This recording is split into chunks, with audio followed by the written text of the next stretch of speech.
Welcome to ആഡ്മറി constructions. ഞാനിപ്പോൾ ഉള്ളത് Payyanur പൂർവ്വത്ത് mister Praveen കുമാറിന്റെ പുതുതായി പണി കഴിപ്പിച്ച വീട്ടിലാണ്. ഏകദേശം 1300 to 1400 സ്ക്വയർ ഫീറ്റ് ആണ് ഈ വീട്. ഈ വീടിന്റെ ലിവിംഗ് ഹാളിനെ കുറിച്ചിട്ടാണ് പറയുന്നത്. Welcome to. ഇതാണ് ഈ വീടിന്റെ ലിവിംഗ് ഹാൾ വരുന്നത്. ഏകദേശം 3 മീറ്റർ ബൈ 4 മീറ്റർ ആണ് ഇതിന്റെ ലെങ്ത്തും വിഡ്ത്തും വരുന്നത്. കമ്പാരിറ്റീവ്ലി സ്പേസ് കുറവാണ്, അതുകൊണ്ട് തന്നെ സീറ്റിംഗ് കപ്പാസിറ്റി കുറവായിരിക്കും. ഈ ലിവിംഗ് ഹാളിനെ സംബന്ധിച്ച് ഏറ്റവും കൂടുതൽ ആവശ്യം സീറ്റിംഗ് കപ്പാസിറ്റിയാണ്.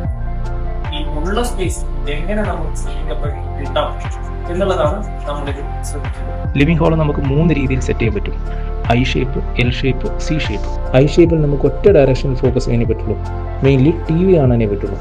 എൽ ഷേപ്പ് ആണെങ്കിൽ അതിൻ്റെ കൂടെ ഫേസ് ടു ഫേസ് ഇരുന്ന് സംസാരിക്കാനും പറ്റും. സി ഷേപ്ഡ് സീറ്റിംഗ് ആണെങ്കിൽ മാക്സിമം ആൾക്കാർക്ക് ഫേസ് ടു ഫേസ് ഇരുന്ന് ഡിസ്കസ് ചെയ്യാനും പറ്റും, ടി വി കാണാനും പറ്റും. അങ്ങനെ ചെയ്യുമ്പോൾ നമ്മൾ 2 കാര്യങ്ങളാണ് ചെയ്യുന്നത്. ഇതാണ് ലോഞ്ചർ. സോഫയുടെ ഒരു സൈഡിലാണ് ലോഞ്ചർ സെറ്റ് ചെയ്തിട്ടുള്ളത്. നമുക്കിതിൽ കാല് നീട്ടി വെച്ചിരിക്കാനും പറ്റും, മറുവശത്തേക്ക് തിരിഞ്ഞിരിക്കാനും പറ്റും. ഇതാണ് നമ്മുടെ ബേ വിൻഡോ. അപ്പം ഇതിന്റെ കൺസ്ട്രക്ഷൻ പറഞ്ഞാൽ പുറത്തോട്ടേക്ക് പ്രൊജക്ട് ചെയ്തിട്ടാണ് ഉള്ളത്. അപ്പൊ അതുകൊണ്ട് തന്നെ നമുക്ക് ലിവിംഗ് ഏരിയന്റെ സ്പേസിന് ഒട്ടും ബാധിക്കുന്നില്ല. എന്നാൽ നമുക്ക് സീറ്റിംഗ് കപ്പാസിറ്റി മാക്സിമം കൂട്ടാനും പറ്റും. ലിവിംഗ് ഹാളിന്റെ സെൻട്രലായിട്ട് സോഫയും ഒരു വശത്ത് ലോഞ്ചറും ഓപ്പോസിറ്റ് സൈഡിൽ ബേ വിൻഡോ ആണ് കൊടുത്തത്.